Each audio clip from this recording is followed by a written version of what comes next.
আসসালামু আলাইকুম রহমতুল্লাহ।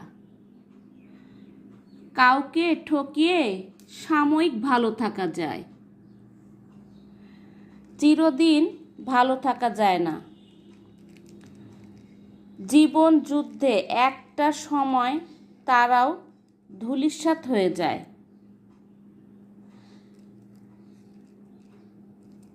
এটা আমি রক সুতা ও পুঁথি দিয়ে আনারস বানানোর চেষ্টা করেছি।